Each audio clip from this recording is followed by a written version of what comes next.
नमस्कार, आप देख रहे हैं बीच बहस में। मैं हूं आपके साथ शीतल राजपूत। मथुरा के जवाहर बाग में हुई हिंसा के पीछे का सच क्या है? क्या रामवृक्ष यादव और उसका तथाकथित आंदोलन किसी बड़ी और गहरी साजिश का हिस्सा था? गृह मंत्री राजनाथ सिंह ने कल ऐसी ही साजिश की ओर इशारा किया और अखिलेश सरकार से मामले की सीबीआई जांच की सिफारिश करने को कहा। बीजेपी ने यूपी में सरकार के खिलाफ आंदोलन छेड़ दिया है। बीजेपी का आरोप है कि रामवृक्ष और उसके संगठन को यूपी सरकार के मंत्री शिवपाल सिंह यादव संरक्षण दे रहे थे। रामवृक्ष के शव का अंतिम संस्कार हो गया है, लेकिन इस बीच इंडिया न्यूज उस जगह पर पहुंचा जहां रामवृक्ष रहता था, यानी रामवृक्ष का बेडरूम, उसका निवास, उसकी ऐशगाह को करीब से देखिए पहली बार इंडिया न्यूज पर। ये उसका लिविंग रूम है। लिविंग रूम के अंदर हम दाखिल हो रहे हैं। मैं अपने कैमरा पर्सन आमिर हुसैन से कहूंगा कि वो अंदर आए, आपको दिखाएं तमाम तस्वीरें। ये तमाम चीजें आप देख सकते हैं। ये एक तरह से देख सकते हैं कि ये ट्रेडमिल है। इस ट्रेडमिल का इस्तेमाल अमूमन जिम्स में किया जाता है क्योंकि ये ऑटोमेटिक ट्रेडमिल है और यहां पर ये ट्रेडमिल हमें मिली है। इसके अलावा एक कंप्यूटर टेबल हमारे सामने है। कंप्यूटर टेबल के ऊपर एक माइक्रोवेव रखा हुआ है। माइक्रोवेव का इस्तेमाल भी यहां पर होता था। एक डीवीडी प्लेयर भी हमें ऊपर नजर आया है। साथ ही साथ ये एक और मशीन हमें नजर आ रही है। साइकिलिंग की जो मशीन है, इसका इस्तेमाल भी अमूमन जिम्स में किया जाता है, यानी कि ये एक्सरसाइज भी किया करता था रामवृक्ष यादव खुद को फिट रखने के लिए। ये एक शेल्फ है जहां पर कुछ एक चीजें आप रखी हुई देख सकते हैं। इसके अलावा ये एक बर्तन रखने का शेल्फ है, ये भी यहां पर नजर आता है। एक गैस का चूल्हा नीचे रखा हुआ है। अब आपको लिए चलेंगे हम अंदर बेडरूम की तरफ। बेडरूम में आपको दिखाएंगे और क्या क्या चीजें हमें यहां पर नजर आई हैं। ये बेडरूम है, एक डबल बेड यहां पर रखा हुआ है। साथ ही साथ और भी तमाम चीजें हैं। ये दो गद्दे यहां पर रखे हैं। साथ ही साथ ये एक तकिया यहां पर रखा हुआ है और इस बेडरूम के अंदर बाकायदा एक स्प्लिट एसी आप लगा हुआ देख सकते हैं। ये वो स्प्लिट एसी है जो इस कमरे में लगा हुआ था और रामवृक्ष यादव का ये बेडरूम है जहां पर ये हमें तमाम चीजें नजर आ रही हैं। एक ड्रेसिंग टेबल यहां पर रखी हुई हमें मिली है और इस ड्रेसिंग टेबल को देखकर कैसा लगता है कि अभी हाल ही में ली गई थी।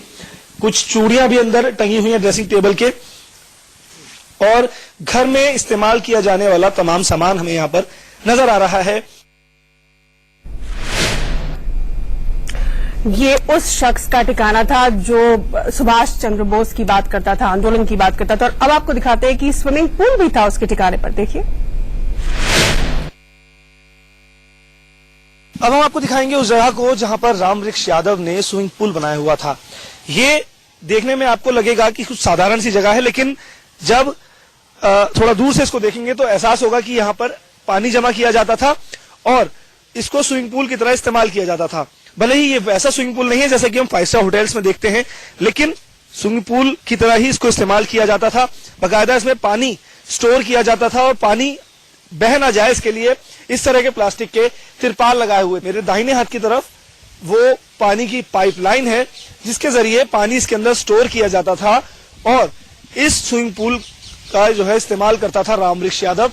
बाकायदा इसके ऊपर इस तरीके से तिरपाल भी लगाया हुआ है ताकि ऊपर से इसमें कुछ धूल मिट्टी ना गिरे या फिर पानी जब बरसात हो तो वो इसके अंदर ना आ पाए। इस तरीके से यहाँ पर व्यवस्था की गई थी। इस साम्राज्य के अंदर वो सब चीजें अख्तियार कर ली थी, वो सब चीजें बना ली थी जिसका इस्तेमाल कोई ऐसा शख्स करना चाहेगा जो काफी ज्यादा ऐशो आराम पसंद करता हो। अगर और ज्यादा समय वो यहाँ पर रुक जाता तो हालात क्या कुछ होते, इस बात का अंदाजा आप अपने आप लगा सकते हैं। कैमरा पर्सन आमिर हुसैन के साथ नरेश पिस्वानी, इंडिया न्यूज, मथुरा। और आइए अब अपने मेहमानों से आपको मिलाते हैं। हमारे साथ डॉक्टर विजय सोनकर शास्त्री, बीजेपी के प्रवक्ता, जुड़ चुके हैं। नावेद सिद्दीकी, समाजवादी पार्टी के प्रवक्ता, थोड़ी देर में जुड़ेंगे। साथ ही नरेश पिस्वानी, हमारे संवाददाता मथुरा से सीधे हमारे साथ जुड़ चुके हैं, जिनकी अभी आप रिपोर्ट देख रहे थे। नरेश, सबसे पहले आपके पास आ रही हूं। हमने ये रिपोर्ट देखी और जिस तरह से ये शख्स रहता था, स्विमिंग पूल एक मेकशिफ्ट तरह का स्विमिंग पूल का अरेंजमेंट किया हुआ था, फिर ट्रेडमिल थी और जिम का सारा साजो सामान था।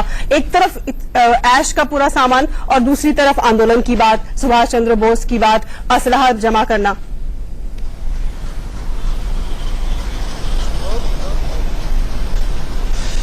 जी देखिए, बिल्कुल यहाँ पर ये कहना होगा कि ये भले ही किसी भी तरह की बातें करता हो, लेकिन ऐशो आराम पसंद करने वाले शख्स था। जिस जगह पर इसने अपना बेडरूम और लिविंग रूम बनाया हुआ था, उसको बकायदा इसने कब्जा किया था। उद्यान विभाग के अधिकारी का वो कमरा था जहां पर इसने अपना बेडरूम और लिविंग रूम बनाया हुआ था। इसके अलावा उसके ठीक बगल में उसने एक स्विमिंग पूल बनाया था जिसका वो इस्तेमाल किया करता था, और उस जगह पर आने की हर किसी को इजाजत नहीं होती थी। इसके कमरे से जैसे ही हम बाहर निकलते थे, वहां पर इसने एक ऑफिस बनाया हुआ था जहां पर अभी हमें उस तरह की कुछ चीजें मिली, यानी कि कंप्यूटर के कुछ पार्ट्स मिले, एक एसी वहां पर लगा हुआ था, और वो देख करके हमें प्रतीत हुआ कि वो ऑफिस ही हो सकता था। वहां से उस पूरे एरिया का वो संचालन किया करता था। इसका मतलब यही हुआ कि ये बकायदा एक पैरेलल गवर्नमेंट चलाना चाहता था, और ये चला भी रहा था। 2 साल तक इसने राज किया, लेकिन 2 साल के अंदर इसने काफी कुछ ऐसी चीजें अपने पास बना ली थी इस पूरे एरिया के अंदर, जो कि अमूमन यहाँ पर मथुरा के अंदर देखने को नहीं मिलती हैं।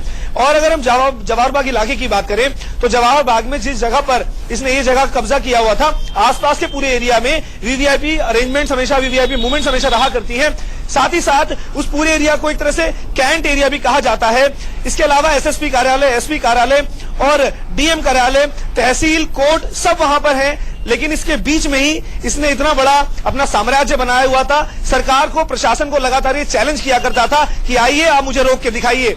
जब भी कोई डीएम या फिर प्रशासनिक कर्मी वहां पर जाया करता था, उसको बकायदा ये कहा करता था कि मुझे अपना आई कार्ड दिखाइए। आई कार्ड दिखाने पर इस तरह की बात करता था कि ये आई कार्ड यहाँ पर मान्य नहीं है, आप इंडियन नागरिक नहीं है, अगर आपको अंदर एंटर होना है तो हमारा आई कार्ड लेना पड़ेगा। मतलब साफ तौर पर ये सरकार को, डीएम को अवैध कब्जा जमाए हुए शख्स, जो चारदीवारी आप देख रहे थे, अवैध कब्जा जमाए हुए शख्स और लोगों को आने के लिए वहां पे आई कार्ड की, इससे ज्यादा हास्यास्पद और अजीबोगरीब मेरे ख्याल से कोई वाकया नहीं हो सकता। नरेश, एक नीली डायरी की बात भी यहाँ पर हो रही है कि उसके अंदर बहुत सारे खुलासे हैं, उसके अंदर तमाम तरह के राज छिपे हुए, कहां से इसकी फंडिंग होती थी, क्या क्या हो सकता है। इस नीली डायरी के बारे में कुछ बताइए। देखिए, अंदर हमें कुछ कागजात मिले, कुछ ऐसे बही खाते की तरह की चीजें मिली जिसमें साफ तौर पर लेन देन की बातों का जिक्र था। उसमें यह लिखा हुआ था कि फला पैसे किस जगह से आए, किसने फंडिंग की, यहां तक कि 10-10, 20-20, 30-30 लाख रुपए तक की फंडिंग की बात का उसमें जिक्र था। यूपी के अलग अलग जिलों से उसको फंडिंग होती थी, और इस बात का पता चलता है वो बही खाते देखने के बाद। कल जब हम अंदर गए थे तो अंदर वो तमाम बही खाते मौजूद थे, और जब हम उन्हें देख रहे थे तो कुछ एक पन्ने हमने पलटे ही थे। उसके बाद पुलिस ने उन बही खातों को जब्त कर लिया, और जब तक हमने उसे देखा उसमें तमाम चीजों का जिक्र था। डीजल कितना आया, डीजल कहां से आया, और डीजल के लिए कितना पैसा गया, डीजल के लिए फंडिंग कहां से हुई, इन तमाम चीजों का उसमें जिक्र किया गया था। इसके अलावा आपको एक बात और बताना चाहूंगा, अंदर एक सुपर मार्केट बनाई गई थी, जैसा कि हमने कल रिपोर्ट वहां से कवर की थी। एक सुपर मार्केट बनाई गई थी, कैंटीन नुमा चीज थी। उसके अंदर तमाम घर के साजो सामान जो हम रोजमर्रा की दिनों में इस्तेमाल किया करते हैं, उन तमाम चीजों का काफी बड़ा एरिया था जो वहां पर मिलती थी। शैम्पू, साबुन और घर में इस्तेमाल होने वाली तमाम चीजें बेहद सस्ते दरों में मुहैया कराने की वो बात किया करता था। पहले वहां पर लोगों के आने की इजाजत होती थी, लेकिन कुछ समय पहले लोगों को अंदर आने से रोक दिया गया, और यह बात कही गई कि अंदर अब किसी को ना आने दिया जाए। उसको इस बात का आभास हो गया था कि अब कुछ ना कुछ गड़बड़ हो सकती है, क्योंकि प्रशासन उसके खिलाफ सख्त रुख अपनाए हुए है, और कभी भी उसको खाली करने का फिर एक बार नोटिस जारी किया जा सकता है। हालांकि नोटिस इसको वो मानता नहीं था, लगातार पहले भी कई बार नोटिस आए, खाली करने के आदेश पहले भी दिए गए, लेकिन उसने खाली नहीं किया था, और आखिरकार उसने सरकार को, प्रशासन को चैलेंज किया, जिसका नतीजा हम सबके सामने है। जी बिल्कुल बिल्कुल, मतलब पूरा एक तरह से साम्राज्य बना रखा था इस शख्स ने उस पूरे इलाके में जिस पर अवैध रूप से कब्जा किए हुए था। गृह मंत्री राजनाथ सिंह ने क्या कहा इस पूरे मामले के बारे में, किस साजिश की बात वो कर रहे हैं, आइए उनका बयान सुनते हैं। लगता है कुछ अंदर की बात है मेरे बहनों भाइयों, अंदर की बात है, और उस अंदर की बात का खुलासा होना चाहिए। मैं उत्तर प्रदेश सरकार से भी यह कहना चाहता हूं कि सचमुच आप मामले का खुलासा करना चाहते हैं तो आपको यह चाहिए कि पूरे मामले की जांच कराने के लिए भारत सरकार को लिखे कि पूरे मामले की सीबीआई जांच हो जाए, ताकि दूध का दूध और पानी का पानी हो जाए। करिए तो। यदि उत्तर प्रदेश सरकार यदि सीबीआई जांच के लिए अपनी संस्कृति भेजती है तो मैं यकीन दिलाता हूं हम उसे स्वीकार करेंगे। तो अंदर की बात और साजिश की ओर बार बार इशारा कर रहे गृह मंत्री। हम चलते सीधे डॉक्टर विजय सोनकर शास्त्री के पास, बीजेपी के प्रवक्ता है। डॉक्टर सोनकर शास्त्री, गृह मंत्री कह रहे हैं कि इसके पीछे कोई गहरा राज है, अंदर की बात है, साजिश उन्हें दिखाई दे रही है और सीबीआई जांच की बात वो कर रहे हैं। किस तरह की साजिश की ओर आप इशारा कर रहे हैं, आपकी पार्टी इशारा कर रही है? शिवपाल यादव का नाम पहले ही आप खुलेआम ले चुके हैं आपकी पार्टी।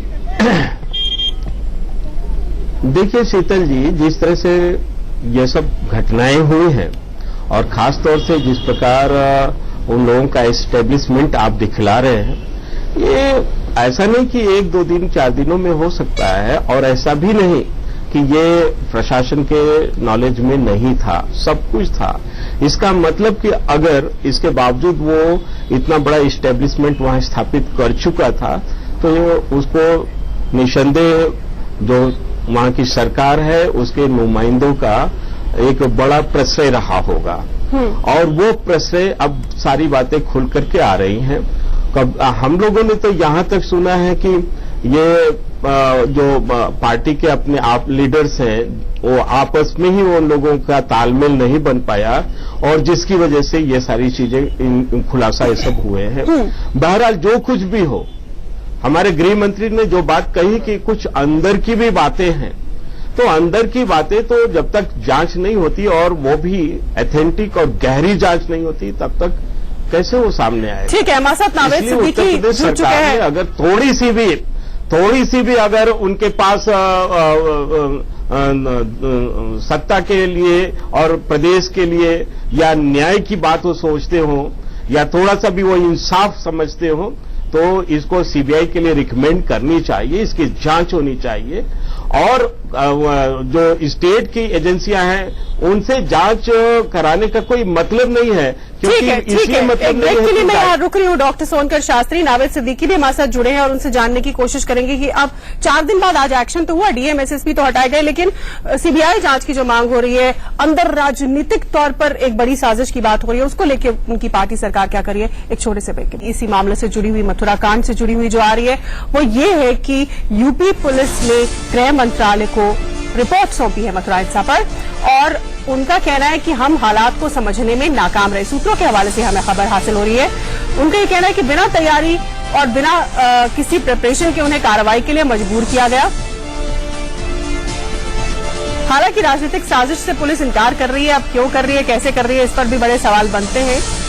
किस दबाव के अंतर्गत कर रही है या सचमुच ही इसका ऐसा समझना, ये चर्चा का विषय है, सवाल इस पर उठते हैं। हमारे साथ नावेद सिद्दीकी जुड़ चुके हैं, समाजवादी पार्टी के प्रवक्ता। नावेद जी, इससे शर्मनाक क्या और बात हो सकती है कि पुलिस कह रही है कि हमें बिना तैयारी के, बिना सोचे समझे हमें वहां भेज दिया गया, हम हालात को समझ नहीं पाए।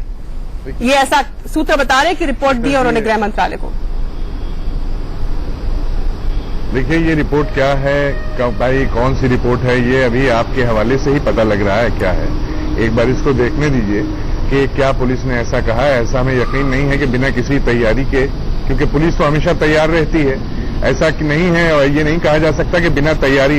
ये बिना तैयारी क्या चीज होती है? ये पुलिस के लिए और सेना के लिए या आर्मी के लिए हम लोग ये कहें कि बिना तैयारी के लिए। अभी हम एयरफोर्स को कहीं भेजें किसी दूसरी जगह अटैक करने के लिए और कहें बिना तैयारी चले जाओ, जब पता लगा जहाज लेके चले तो गए। घर में पूरा कुश्ती होती है तो बगैर तैयारी के ही सब कुछ होता है। आप ये बीच में साहब कौन बोले? पूरा कुश्ती जब होती है तो बगैर तैयारी के ही होता है। नहीं, आरएसएस की मानसिकता की बात नहीं है, ये तो समाजवादी पार्टी के नेताओं की मानसिकता की मैं बात हो रही है। आरएसएस कहां से ला दी है? अरे पहले अभी यहाँ तो इसलिए आपके नेताओं की मानसिकता की बात हो रही है। किस तरह से पैदा करते हैं। मैं आपको रोकूंगी, नरेश तिवारी के पास चलूंगी, लगातार हाथ हिला रहे हैं, वो कुछ कहना चाह रहे हैं। नरेश,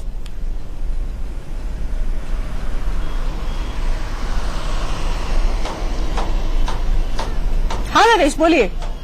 देखिए मैं आपको बता दूं कि ये सबसे बड़ी बात है क्योंकि पुलिस ने अपनी रिपोर्ट में ये बात खुद मानी है। इसके अलावा अगर हम शुरुआत में इस मामले की बात करें तो शुरुआत में जब पुलिस गई थी तो वो सिर्फ रिहर्सल कर रही थी, जिस तरह से रिहर्सल 2 से 3 बार पहले भी की जा चुकी थी।